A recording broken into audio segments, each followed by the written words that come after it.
Hey everyone, Gil here at Grayman Prepping. Alright, first thing you probably noticed that yesterday I didn't put out a video. That's because I took the day off, tried to get a little bit better. Feeling a lot better today. I'm going to do some work on the Gazelle as well as the workbench today.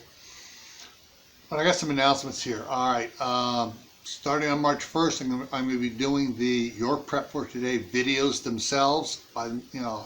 So I got those set up. I got 3 months worth of videos tabulated, so I know, or got a list of them, so I can just go through and start doing them for topics and everything.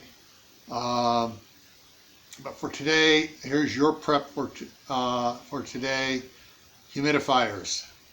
You can buy a professional humidifier.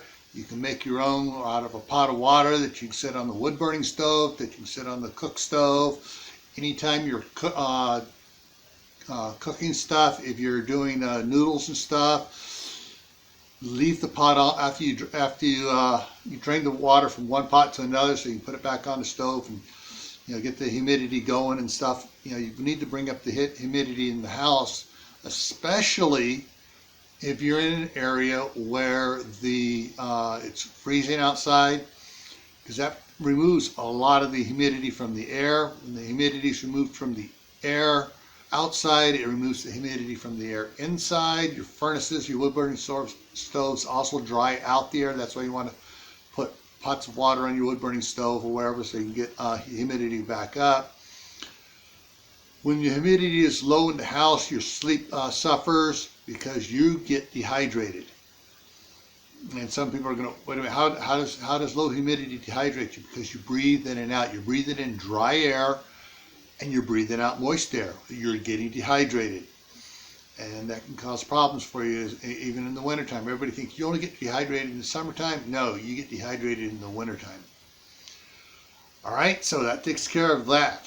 Like I said, at the end, I got some other announcements of what's coming up, videos and stuff on both channels, and we'll talk about that at the end. So let's get on the exercising and see what I get done today.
All right, so I did about 30 minutes on the Gazelle. I did 210 pounds, 210 calories.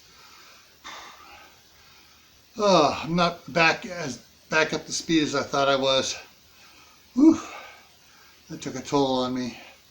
So I did on the bench there, as I was doing 30 each of the reps for the arms, and then 20 for the legs. Yeah. All right, so stuff coming up here. Tonight on Camp Patton Family Compound, we're going to be discussing baking bread, or not baking bread, but canning bread. So basically, if you're canning some bread supplies to keep bread, cakes, and brownies and stuff in canning jars, so they don't go bad or get frozen like you do if you baked it fresh and wrapped it and put it in the freezer.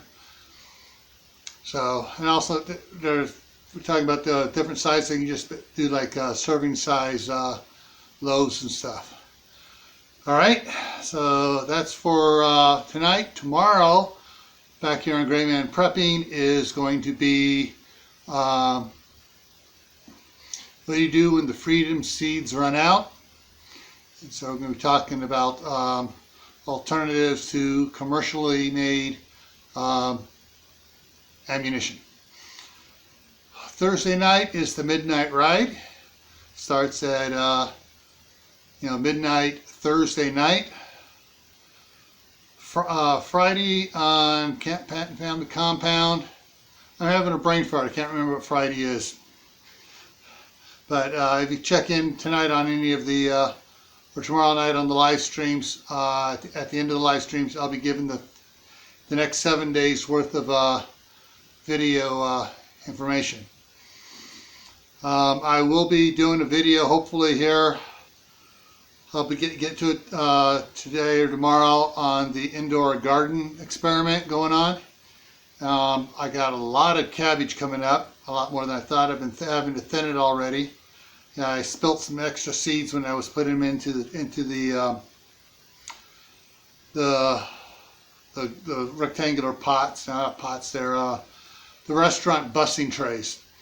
They hold about 4 gallons of dirt each. So, and I got several tomatoes coming up in the 15-gallon pot. And so when they get a little bit bigger, I'll be transferring and transplanting them around to different containers. So, stay happy no matter what life throws at you. Stay safe. Don't go out and do anything foolish. Keep adding to your preps. Water, food, medicine, clothing. Learn a new skill. Do an indoor garden. And also look forward to the next video, number 8 in the Prepping for Beginners series. I just finished up all the script for it, so I should be getting it recorded sometime this week, and it should be coming out as well. All right, get yourself prepped up for this winter.